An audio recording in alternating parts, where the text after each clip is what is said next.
করণীয় কি সেটা আগে ভাবুন ইউনূস সাহেব। এই সরকার সিন্ডিকেট ভাঙলেন না, মজুতদারদের বিরুদ্ধে ব্যবস্থা নিতে পারলেন না।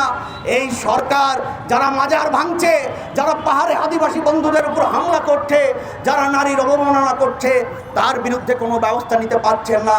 বন্ধুগণ, এটা কি এই গণঅভ্যুত্থানের সরকারের যে সমস্ত কাজ করণীয় ছিল, যে সমস্ত কাজ করার কথা ছিল ইন্টারিম ইউনূস গভর্নমেন্টের, আমি হলফ করে বলতে পারি তারা সে কিভাবে করতে পারছেন না। তারা কি করছেন? তারা ভ্যাটের আওতা বাড়াচ্ছেন, ওই যে পাঠ্যপুস্তক থেকে গ্রাফিতি মুছা দিচ্ছেন। ওই যে 15 তারিখে আপনারা দেখেছেন যে এনসিটিভির সামনে আমাদের যে আদিবাসী বন্ধুদের মিছিলে যে কি নৃশংস সন্ত্রাসী হামলা, এবং 16 তারিখেও আপনারা দেখেছেন যে ঢাকা বিশ্ববিদ্যালয় থেকে এত বড় লড়াইয়ের একটা সূচনা হলো। সেই ঢাকা বিশ্ববিদ্যালয়কে আমরা দেখলাম পুলিশ আগের রূপে ফিরে এসছে।